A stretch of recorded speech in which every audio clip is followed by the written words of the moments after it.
All right. Well, welcome everybody to our June social distancing hour. The topic this month is cattle grazing in the Arizona desert. We have some great panelists joining us today. Lori Rule is our senior attorney who heads our Portland, Oregon office. Andrew Missel is our staff attorney and also in the Portland office. And Cindy Toole is from Western Watersheds Project. She's the Arizona, New Mexico director. And Rich Dillenberg is down in Arizona near the Mogollon Rim. And he is a private practice attorney and also co-counsel and client on our Bar X case, which Andrew and Rich will both be discussing today. My name is Anna Dimitriades. I'm the Director of Communications and Outreach for Advocates for the West, and we're really pleased to be presenting this topic. Seems really timely to be talking about cattle grazing in hot desert as we're all experiencing this heat wave. I'm going to give you guys a quick little primer here for those of you who may have not joined us before. We will give our presentations in the order of our slideshow, which I will pop up here in a second. And when we're done with presentations, we will do a round of Q&A with our participants. But if you have a question during the presentation and you want to shoot it out there just to make sure that you get your question in, use the Q&A button that is at the bottom of your screen, and we will run through those questions at the end.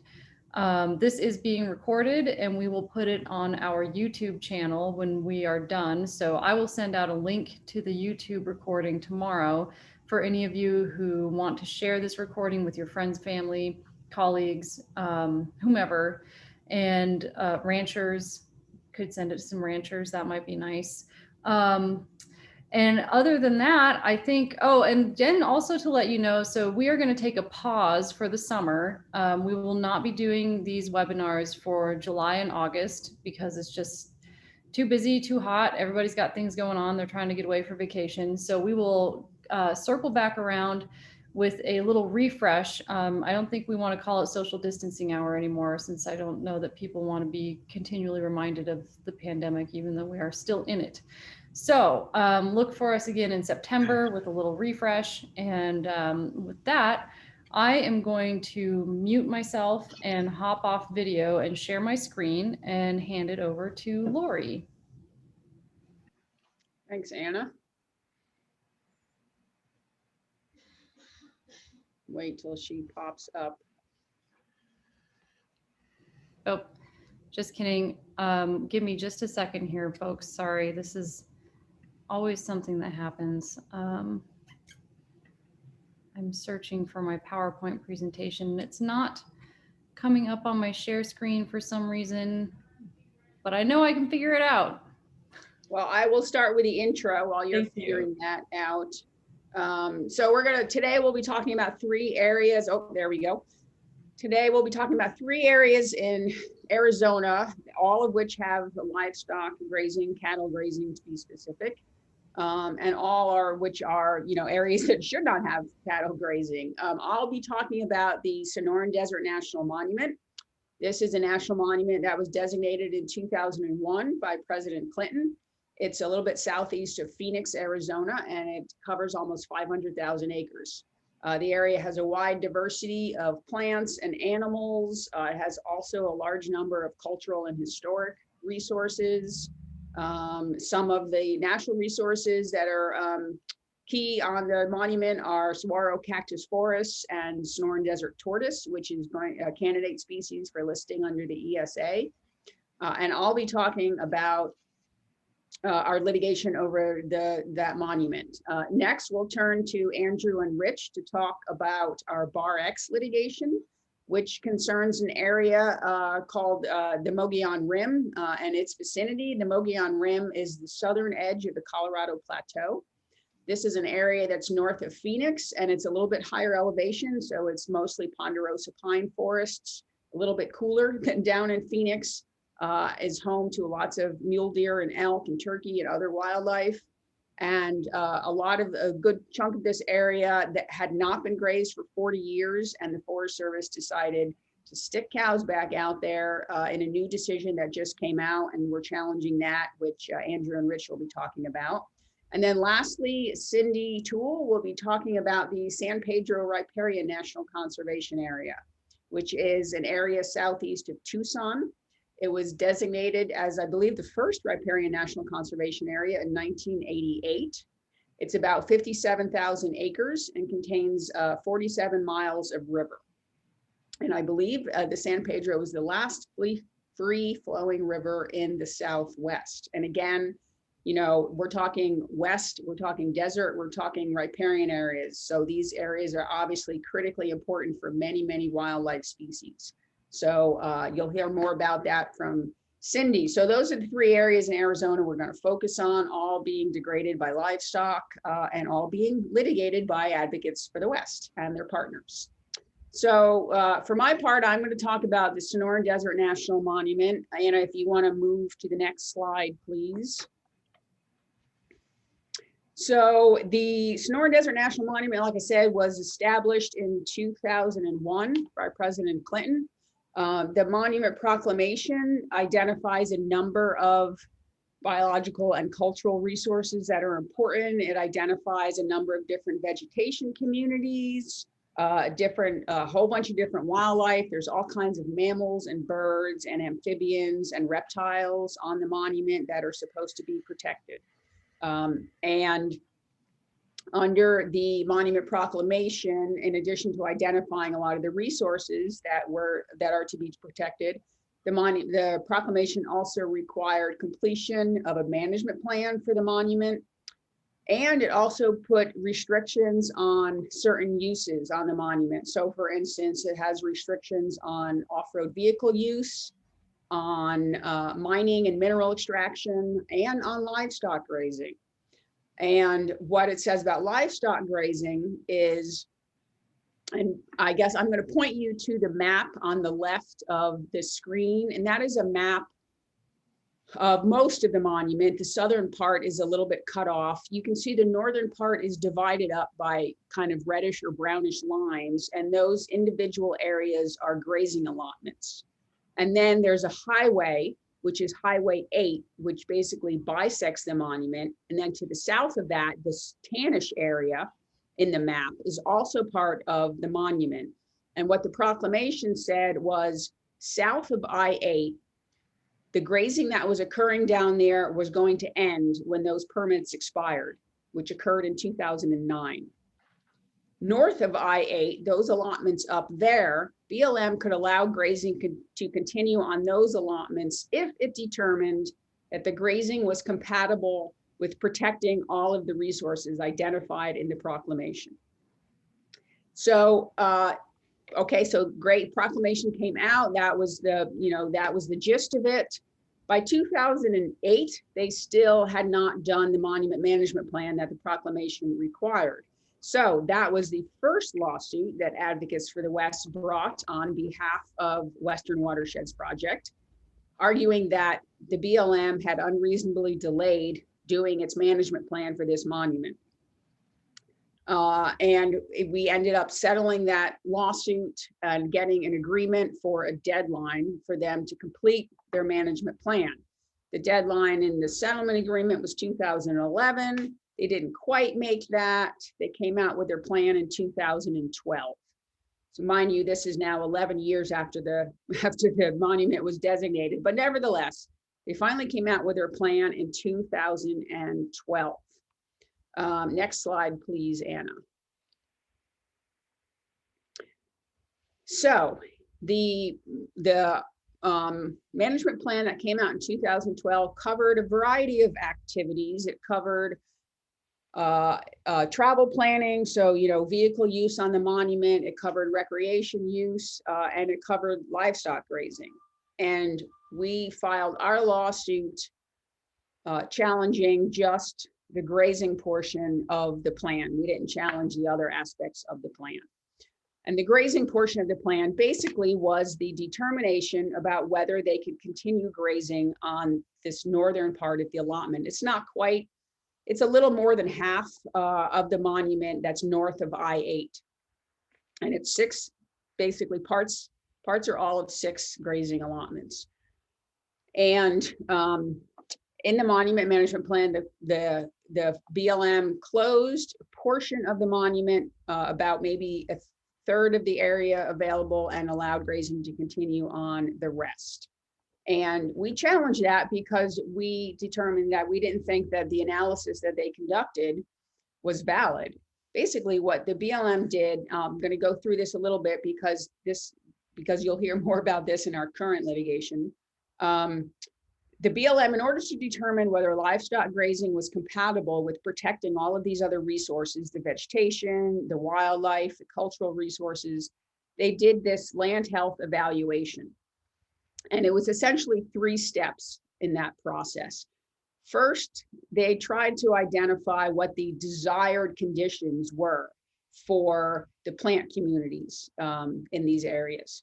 And so that's kind of, what you want to have out there, what should be out there if it was in a natural state. So they created these objectives. Then they went out and they actually monitored some of these areas, had monitoring sites, and they compared the monitoring data, which was supposed to show the current conditions. They compared that with their desired conditions. And if the current conditions were not meeting the desired conditions, then they were failing the standards that they were looking at. So then the third step in the process for the areas that were failing these plant community standards was livestock grazing the cause of the problem. And so that was step 3 in the process. And if livestock grazing was the cause of the problem, then they determined, okay, for those particular areas, livestock grazing is not compatible with protecting the resources on the monument. And so they did this whole analysis. They determined certain areas were incompatible. They enlarged that a bit in their final decision. And so this map to the left is what they came out with for the areas that could no longer be grazed. And essentially it's some small areas on the Bighorn allotment, and then the entire Conley allotment, because most of the Conley allotment was in really bad shape. And so they just decided to close that entire thing, plus these other smaller areas. Well, we went to court on behalf, again, of Western Watersheds Project, as well as the Sierra Club, and said, no, your analysis was pretty shoddy here. There are a lot of things that didn't add up and you didn't fully explain. And we challenged each aspect of their analysis. We challenged how they came up with their desired condition objectives. We challenged the data that they used to determine the current conditions. And we challenged how they came out with their determination about whether livestock was causing the problem. So we challenged each of those steps, and the court agreed with most of our claims and said, yeah, each of those steps, there were problems. They excluded data without explaining why. They relied on just a single year of data, which isn't enough to show trends and conclusions. They failed to explain certain other things. So we ended up winning that lawsuit, and that was in 2016. And the judge ordered BLM to go back, redo their analysis and their compatibility determination. Next slide, Anna. So now that brings us to our current lawsuit, which was just filed yesterday. So it is hot off the presses. You are the first to hear about our new lawsuit against BLM Round 3 over the Sonoran Desert National Monument. In this lawsuit, they redid, like I said, the prior lawsuit, the judge ordered them to redo their analysis. So they did. They came out with a new decision in September of 2020. And again, it had problems. And this time around, their decision was even worse than the last time around, because as you can tell from the map on your left, this time around, they didn't close anything. They said the entire northern part of the monument is open to grazing because the entire area grazing is compatible with protecting the resources on the monument. Now, how did they decide that? Well, they used the same process they did the first time around. They did they determined their desired condition objectives.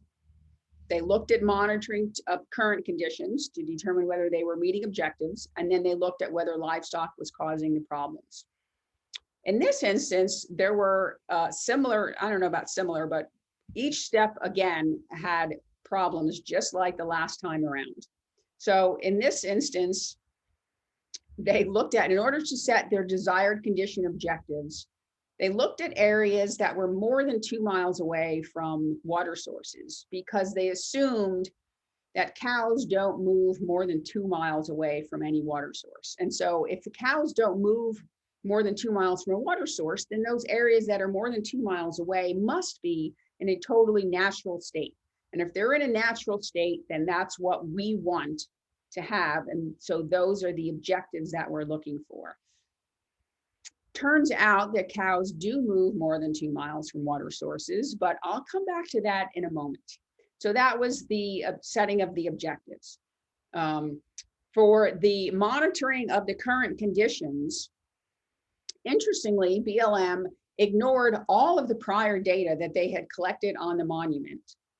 And they collected brand new data in 2017 and 2018. And they used that to determine the current conditions. Now, the problem with that is that most of these areas on the monument had not been grazed in 5 to 10 years. And so they're looking at current conditions. They're trying to determine the impacts of grazing in areas that had not been grazed for 5 to 10 years. None of these allotments, two of the allotments had not been grazed since 2009. One allotment had not been grazed since 2012, one since 2010, and the other two since 2015. So all of these allotments had not been grazed for a while. So they're collecting data in areas that had not received any recent use and saying, oh, these are the current conditions caused by livestock grazing. For the third part, even with that, they still determined that some areas were not meeting the standards, the plant community standards. So then they said, okay, for these areas that still aren't meeting the standards, despite the fact that there haven't been cows out there for a while, because as we all know, damage to desert ecosystems takes a long, long time to recover. So, okay, for these areas that are not meeting the standards, we have to determine if livestock is causing the problem. Well, again, what they did to determine whether livestock are causing the problem is they use this 2 mile thing. They basically said, well, we're going to map the probability of livestock using certain areas. And if the probability is high or moderate that livestock use these areas and these areas are failing standards, then we're going to say, okay, livestock is causing the problem. But for any areas that are a low probability or no probability of livestock use, it can't be livestock that are causing the problem, right? And so they mapped these probability use classes, and they determined that anything more than 2 miles from a water source, there was basically no chance, no or little chance of livestock use. So all of those areas more than 2 miles from water sources, they said, oh, livestock can't be the problem because they never use those areas. They don't get there. And so that was, that was roughly 2/3 of the whole northern part of the monument. Well, they also had separate monitoring data from when they did go out and look at plots in 2017 and 2018. They had collected information about whether there were signs of livestock use, like trails or hoof prints or old dung or whatever. And lo and behold, for more than half of the monitoring sites that they determined never have livestock use, more than half actually had signs of livestock use. But they didn't bother to verify whether their map matched their data, and it didn't.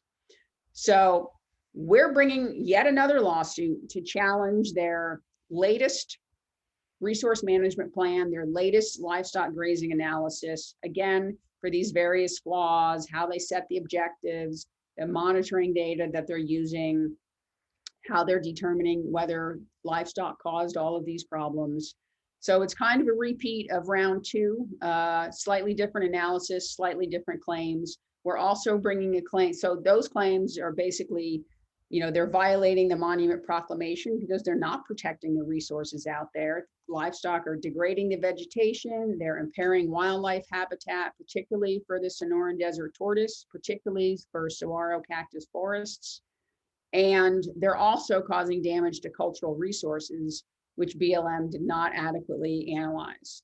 So in our latest lawsuit, we're alleging that they're violating the monument proclamation by not protecting all of these resources, that they're violating the National Environmental Policy Act by not doing an adequate analysis, and that they're violating the National Historic Preservation Act by not protecting the cultural and historic resources that are out there on the monument. And I will add that this monument is ancestral lands of several Native American tribes who have concerns about the grazing and the damage that grazing causes to cultural sites and historic trails and other resources. And so that is where we are now. We just filed the case yesterday in Arizona. So we will be moving forward with that case over the next months, months or years. Hopefully it won't take as long as the last case, which took about 4 years, I think.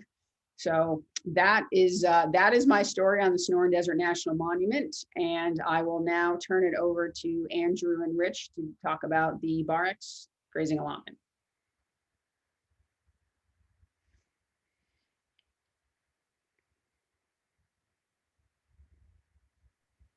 Great, thank you. I think Rich is gonna, my name is Andrew Missel, by the way. I'm a staff attorney in the Oregon office of Advocates for the West. One of our attorneys is in Bend now, so I think we're saying Oregon office to make sure we include everyone. I think Rich is gonna start off and give a little bit of the background about this case, and then I will provide some more details about the ongoing litigation, including some up-to-the-minute details. Okay, well, sounds good. Thanks, Andrew. That first picture there, if you could just go back, Anna, thank you. So that's a picture off the Mogollon Rim, which is about 7,000 to 7,500 feet high. It's the edge of the Colorado Plateau. And then underneath that, I think that picture actually depicts some of the coal cord pasture that's at issue in this case. And so you could go to the next one. The pasture contains a beautiful creek that many Arizonans enjoy called Hagler Creek. It's a stream that people love to hike and fish in and recreate around and camp by and swim in. It's just a beautiful little spot. So that's a beautiful creek that can be adversely affected terribly by the cattle, which was documented in studies from the 1970s when the Barex was the Forest Service took a close look at the Barex and the overgrazing it was engaging in. So to kind of fast forward, the property up under that Mogollon Rim, as Lori indicated earlier, is just, it has beautiful, abundant wildlife, elk, deer, turkey, mountain lion. Some people have seen the Mexican gray wolf. It's just got an abundance of wildlife. And it had been free of cattle grazing since the Forest Service closed it in 1979. But in 2015, cattle started showing up. There's two communities within that allotment, Coal Cord and Ponderosa Springs. There's about 300 homes, and most of them don't have any fencing, and they enjoy the forest and the surrounding area. The cattle showed up, and they did a lot of destruction in 2015, concerned a lot of people. We contacted the Forest Service to find out what in the world was going on, and did some digging, and including FOIA requests. And that's when we learned that the Forest Service did extensive studies in the 70s showing the devastation the cattle caused up there. And they didn't do any study before letting them back in. We sent a letter, the community people did, to the forest supervisor with about 125 petitions. asking them to please reconsider what they were doing. And eventually I was lucky enough to get introduced to Lori with advocates. And it was so great when Lori decided that our case had merits and that they would help us in this cause, which is, this is just, it's a ponderosa pine forest. It's not a pasture. I'm from Iowa originally, and I know what a pasture looks like. And those green pastures back in Iowa, there's so much grass, the cattle are laying down in the grass. Here, they're roaming, thousands of acres and mostly ending up in people's yards looking for forage, because I think the edible ground coverage is only like 8% of the actual surface area of the forest. It's a pine forest. And there's not enough up there to support all the wildlife and then let the cattle in. I mean, the Forest Service studies showed that in the 70s, the cattle drove out the elk completely. And it wasn't until they had significantly reduced the cattle and excluded them from the cold core turkey pasture that the populations actually came back. So Ann, I don't know if you could fast forward to that next photo of the creek. This is a picture of Hagler Creek, and you can see on the map that Anna has up there, there's the cold cord pasture that's been off limits essentially for 40 years at the top. And the top edge of the cold cord pasture at the very top of the page, you can see that follows the rim. And there's the communities of cold cord and Ponderosa Springs, right there. And so economically speaking, on behalf of the residents up there, the federal government thinks it's wise to force hundreds of people to put up fencing that they don't want to protect their properties in order for one man to graze. And so you scratch your head at that. You just as a citizen, and I have a home up there, you think, well, how the heck can they do this? But they did. And so anyway, we filed the first lawsuit, and I'll let Andrew get into all of that, but we filed the first lawsuit in 2018. But Lori took charge of everything, and the Forest Service backed down, and they didn't bring cattle up there. And now we're engaged in the second lawsuit, and I'll let Andrew take over. And all I can say on behalf of myself and hundreds of other people and recreationists out there that don't even know about this but enjoy that forest, that we're just so grateful that advocates for the West decided that this case needed their attention, and so we're very grateful for that. Yeah, thanks, Rich. Yeah, in 2018, and I was not, I can take no credit, I was not with advocates at that point, but Lori and Rich brought this case, and it was pretty straightforward, because the Forest Service was going to allow cattle in 2018 without doing any of the required analyses, which clearly violated NEPA and FLPMA, the Federal Land Policy Management Act. So we reached a settlement. The client reached a settlement with the Forest Service. Thanks, Anna, where they agreed to do the proper NEPA analysis, which they had not done since the late 70s, which was when they decided to keep the cold cord pasture closed. So in 2019, late 2019, they completed that analysis. And you will not be shocked to hear that it was not great. It's not a very good analysis. They did a lot of really dumb things. Just a few examples. They only considered two alternatives. So if you know anything about NEPA, the National Environmental Policy Act, which is one of our sort of most commonly used environmental statutes, it's all about considering alternatives. It's all about asking federal agencies to think about all the different paths they could take when they're making a decision. And so here, the Forest Service considered two options. One, totally closing the entire Bar X, not just the cold cord pasture, but the entire area to grazing, or tripling the amount of grazing allowed on the Bar X and opening up the Colcord pasture, which was closed for 40 years. Those are the only two options, all or nothing. Our client, Rich, Rich's organization, the Neighbors of the Mogollon Rim, and a lot of other people submitted comments begging the Forest Service to at least consider a middle ground alternative, allow grazing on other parts of the Bar X where there's more ample forage and where there's been grazing for a long time, and leave Colcord pasture, which has not been grazed for 40 years, where there's lots of wildlife, lots of people who live there, lots of recreationists who enjoy Hagler Creek, leave that pristine. Forest Service said no. So other things that they did in their analysis that were not too impressive, they pretty much ignored all those old studies from the 70s on the ground that they were old.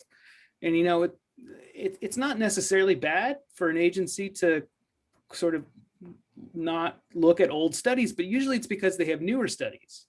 But here they didn't. They just ignored them because they were old. They didn't have any newer data to replace it with. They kind of waved their hands and made up some data, but wasn't really there. And then the third thing, which is, as a former scientist, I love, is they just did their math wrong. There's just a bunch of errors in the analysis, just times where they really just did their math wrong, which led them to actually allow, they did an analysis of how much grazing can the area support. And then they allowed 30% more grazing than that. So that even by their own standards, they didn't do a good job.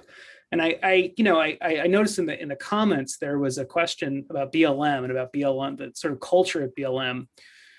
And that reminds me that this is a case, this decision came out during the Trump administration, but this is not a Trump decision. This is just sort of standard, bad, lazy agency decision-making. This is just the kind of thing that agencies have been doing, BLM or Forest Service, under administrations of both parties for dozens of years.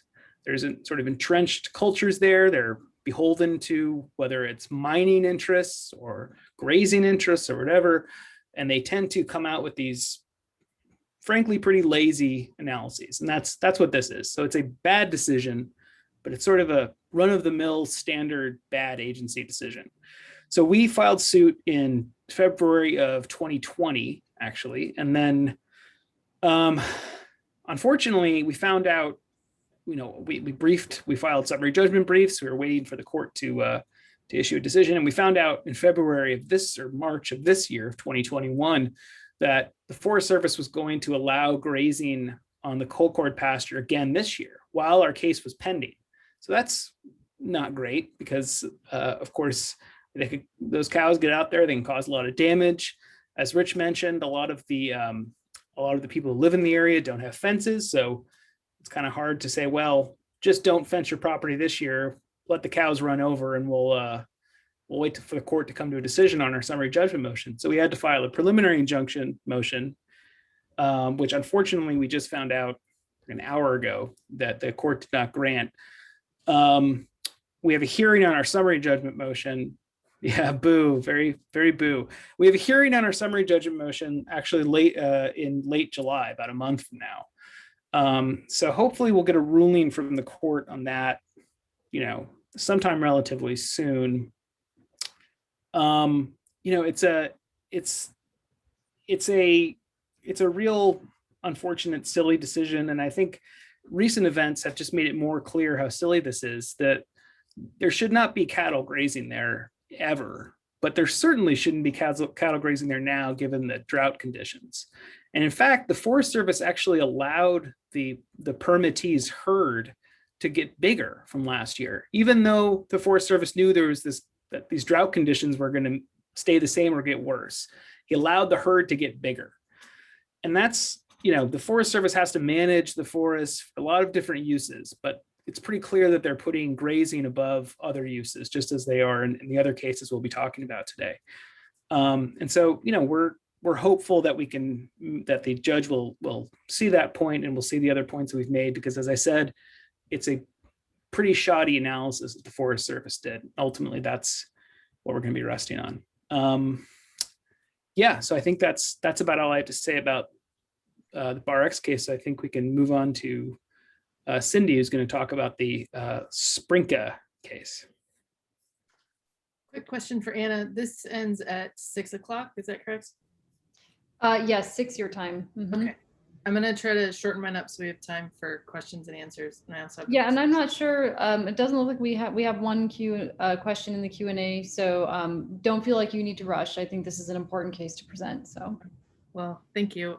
And thanks to advocates for asking me to join this social distancing hour. I'm really excited to finally be able to talk about this case with other people.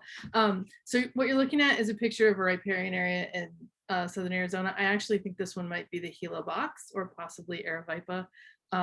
But it's representative of what the San Pedro Riparian Conservation Area looks like. I'm going to refer to it as the Sprinka. And I should start with saying, my name is Cindy. I am an attorney, I must confess. I'm not an attorney on the Sprinka case, but I am working with Lori on the Sonoran Desert Monument case. And I feel like the San Pedro, the Sprinka case kind of combines the worst of the two cases that we just heard. It's a protected area and BLM has done shoddy analysis and putting cows where they don't belong.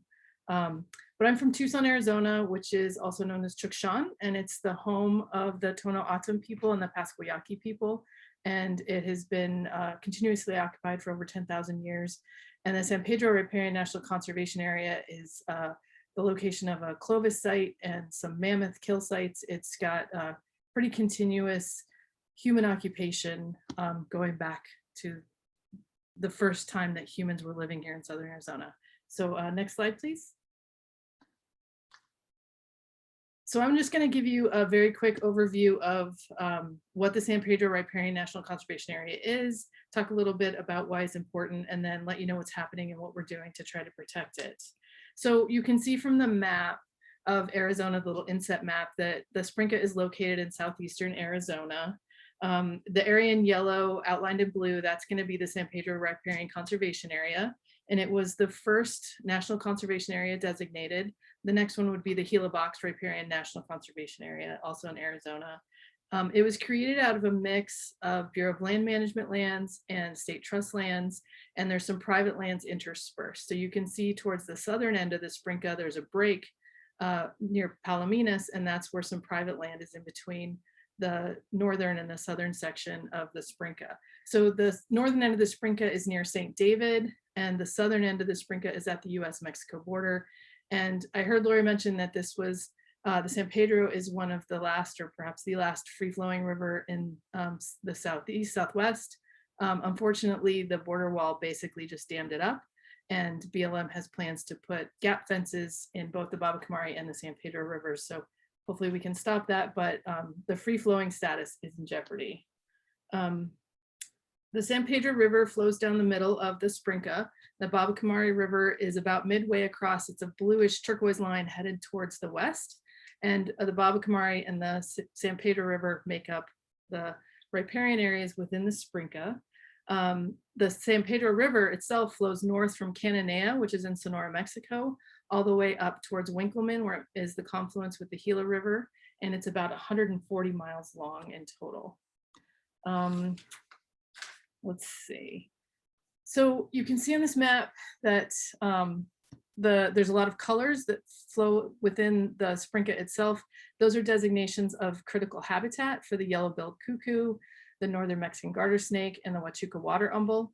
And within 3 miles, we have designated critical habitat for the jaguar. Nearby is Mexican spotted owl and Chiricahua leopard frog habitat.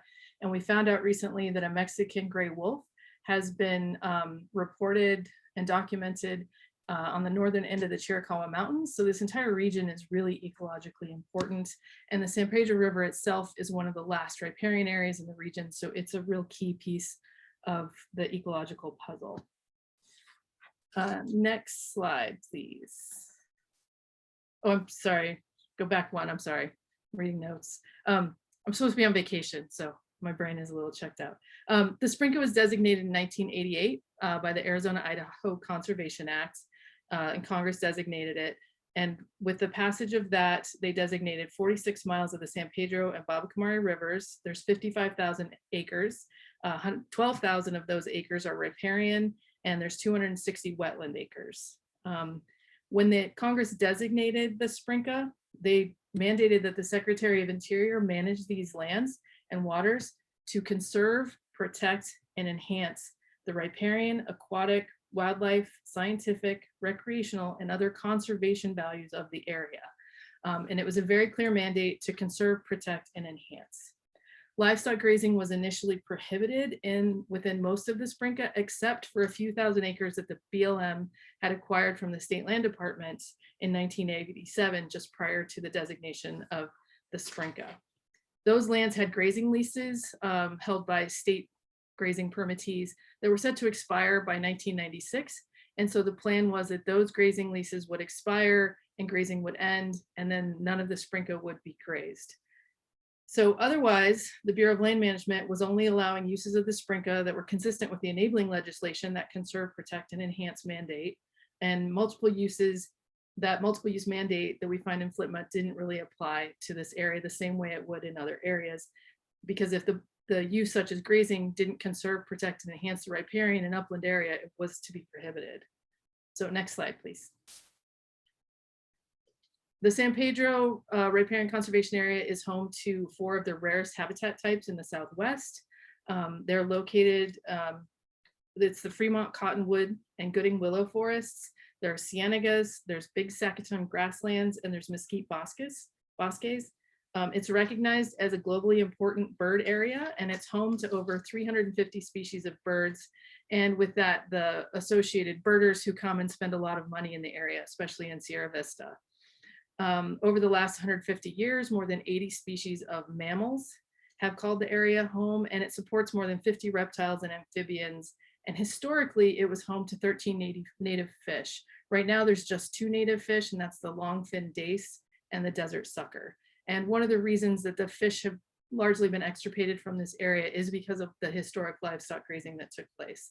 So this is a photo of a cottonwood willow forest, and that's a picture of the San Pedro River. It's relatively dry right there, and you can see in the sandbar in the middle of the picture, those are hoof tracks from livestock. So next slide, please. So the map here on the left shows the Sprinka, which you saw before, overlaid with the livestock grazing allotments that are still being grazed today. You have the Baba Kamari on the west, and then on the east, you have 3 more. It's the Three Brothers allotment, the Lucky Hills allotment, and the Brunkow Hills allotment. You can see where the hash marks overlap with the yellow BLM land. That's livestock grazing allotments within the Sprinka itself that should have been closed in 1996, but have remained open to livestock grazing because BLM just has never taken a look at that and has used the 402C grazing rider to reauthorize grazing in these areas. And so the picture on the right, you're seeing a portion of the San Pedro River itself within the Sprinka that is outside of one of these authorized grazing allotments. You can see that there's livestock tracks in the river itself.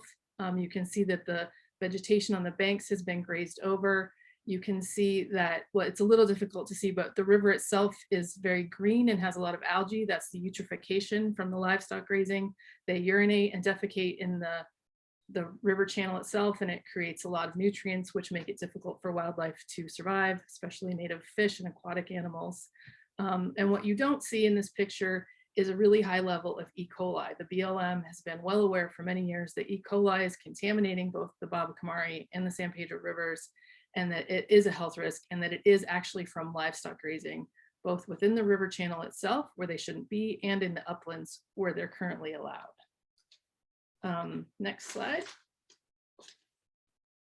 So this is just another picture of trespass livestock grazing. This is within the San Pedro River, again, outside of one of those grazing allotments, and these are trespass cows. And you can see that where the cows are grazing, there's very little vegetation. The grass gets grazed down basically to the bare ground. The result of that is significant erosion. You can see behind the white cows that are sort of in the center of the picture, just behind them and to the right, there's significant down cutting of the bank itself.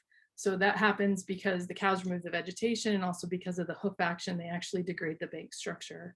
And again, this is a winter picture. This is what the Sprinka looks like in the winter.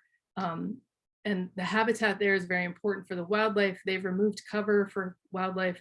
And so that's going to increase predation, reduce the areas that birds have to go, reduce the amount of food that the birds have. And it's also going to increase the temperature of water and increase the sedimentation of water in the river itself, which reduces the habitat quality for native fish. Next slide. This is just another picture. This is a little bit close-up view. This is the Babakamari River outside of the Babakamari allotment. So again, this is trespass grazing. You can see that the hoof action goes quite deep into the riverbank. The vegetation is both trampled and eaten by the livestock, and they're defecating again here. So you have E. coli contaminating the river. So we're going to have erosion, we're going to have sedimentation, we're going to have loss of vegetation and habitat destruction. Next slide. This is what happens when you get a head cut that keeps going up the river channel and outside of the river channel. Where I took this picture, I'm standing on an area that is not supposed to be grazed by livestock within the Sprinka. It's considered the uplands. It is grazed by livestock. There were signs of livestock. There were livestock tracks. The vegetation had been grazed. The cryptobiotic soil crusts have been destroyed. And then starting from down below, I'm about 40, 50 feet above the river itself. This is a huge erosion channel. So all of that sediment is going into the river itself. And you can see in the middle of the picture, you're looking at the San Pedro River, and you can see that there's a lot of algae in the river. And so again, eutrophication is a big problem. There's very little vegetation along the stream banks and overhanging. So again, the temperature is affected and the habitat quality is degraded. Next slide, please. So the Bureau of Land Management has allowed livestock grazing, we think improperly, since 1989, when they issued their first resource management plan for the Sprinka. The environmental impact statement for the Sprinka did not analyze the impacts of livestock grazing because livestock grazing was not supposed to be allowed. They said, we'll get to that later if we ever allow it, and we can never show that it's compatible with the conserve, protect, enhance mandate. So since 1989, livestock grazing has been on paper prohibited, but in reality, it's been condoned. Those state trust land leases expired in 1996, but cows have never been removed from there. In 2012, the National Riparian Stream Team did an assessment of the San Pedro River and the Sprinka, and they determined that livestock grazing was having negative impacts to the natural resources of the area, specifically the riparian area. And then in 2013, the Bureau of Land Management began the NEPA process for their current resource management plan. And they said, hey, we have all this information that livestock aren't supposed to be here, that they aren't good for the Sprinka. We're going to go ahead and plan to allow them to stay on those 4 allotments. So in 2013, Western Watersheds and other groups got involved and the public got involved. And it was basically hundreds of people begging the BLM to follow the science, to remove livestock from the Sprinka, and to follow the mandate that they were given by the Arizona-Idaho Conservation Act. There was a letter sent by 21 scientists, many of whom had done research in the area of the Sprinka specific to livestock grazing impacts, who were begging the BLM to not allow livestock grazing, and all of us essentially were ignored. So we jump forward to 2018, the draft resource management plan and EIS was released, and not only did they plan to continue to allow livestock grazing, they were considering expanding it, allowing it throughout the entire area, and they were now planning to use livestock grazing as a vegetation treatment through something called targeted grazing. So when they issued their decision in 2019, Western Watersheds Projects, Sierra Club Grand Canyon Chapter, and Center for Biological Diversity, along with others, local folks included, we protested the decision. They ignored our protest, and they issued their final record of decision in 2019. We were upset with that. So in March of 2020, we sent the Fish and Wildlife Service a notice of intent to sue for failing to do adequate consultation. One of the problems was they had been relying on the previous resource management plan and analysis that said livestock grazing weren't allowed. So anytime BLM asked them to look at livestock grazing in the Sprinka, they said there was no effect because livestock grazing wasn't allowed. And so they just turned their backs on the fact that it was actually happening. So we sent them a notice of intent to sue, and the next day we filed a lawsuit against the Bureau of Land Management. After the notice letter against Fish and Wildlife Service had run, we amended our complaint to add them to the lawsuit. And WWP, CBD, and Sierra Club were the clients. Next slide. So we sued them for violating the Arizona Idaho Conservation Act, the National Environmental Policy Act, Endangered Species Act, FLPMA, and the Administrative Procedures Act. And I've included a really adorable picture of a coatimundi that I took on one of my field visits to the Sprinka. And I like to imagine how much more wildlife there would be if livestock were not actually there and were excluded for the long term. So that's just a cute picture to get us to the end of the presentation. Next slide. So the Bureau of Land Management at this point is doing what they had done on the Bar X. We are in the middle of litigation over their plan to authorize livestock grazing and the Sprinka. So they're forging ahead with the new NEPA analysis for the 4 allotments to reissue 10-year permits, or to finally actually issue 10-year permits. They're doing all of this so that 4 livestock permittees or lessees can graze about 193 cows in an area that's supposed to be protected as a conservation riparian, national conservation riparian area. That earns the public about less than $800 a month, less than $10,000 a year. The NEPA analysis for this 10-year permit that they're about to authorize has to have been close to the $10,000 mark. I just finished reading over 400 pages of land health evaluations and a draft EA or a scoping document that looked a lot like a draft EA. Just submitted comments, telling them what they're getting wrong again. We've been telling them the same thing for over 10 years. They're continuing to go down this path of trying to fit cows into a place where they don't belong. And hopefully they'll finally listen to us, or the court will agree with us. But it just seems like an incredible waste of resources for very little benefit to very few people. And one of the permittees has recently passed away just 2 weeks ago. The permittee for the Baba Kamari allotment passed away. So we don't even know what's going to happen with that allotment. But BLM is just forging ahead with this really ill-advised plan. So that is the end of my presentation. And thanks. Wow. Well, I certainly learned a lot during all of that too. Really excellent presentations by all of you. Thank you so much. It looks like we just have a couple of questions that came through. And yeah, so Andrew, you kind of addressed Tom's question, but just so the rest of the panelists know, Tom Reby asked, does the BLM doesn't seem to pay much attention to the court rulings, do they? They just keep doing shoddy work, which yes, that was kind of affirmed throughout the presentation. And Laura Welp says, nice presentation, Cindy. I can't help but notice that these outrageous agency decisions coincide with the Trump administration. Will Biden-Haaland direct agencies to do better? So interesting, the Sprinka decision was partially under the Obama administration and under the Trump administration. The decision was finalized under the Trump administration, but most of the analysis was done prior. So I think I agree with Richard Spott's statement that there's a problem within BLM and agencies generally that's not really fixed by changes in administration. I hope that we can get some better outcomes. We'll see. Yeah. Agreed. Yeah, I think that there's, I mean, I think I said this, but there's things that happened during the Trump administration that were like particularly Trumpy. But there were a lot of things like the Bar X decision, like I think the Sprinka decision, that were just sort of standard practice, crummy agency stuff. They have a certain culture in those agencies, and it survives from administration to administration. Yeah, thanks for that input. Yeah, I know we will be, I mean, this is something that Advocates for the West has been working on since our founding in 2003. And I mean, it's certainly not something that just cropped up when we came along. So it's a long battle, and we've had some good successes. Lori's been around for some good ones for sure, but clearly it's kind of like whack-a-mole. So we will keep going. Lots of really complimentary comments. Thank you all so much. This has been a really, really good presentation. I don't know that if there are any other questions that are coming through.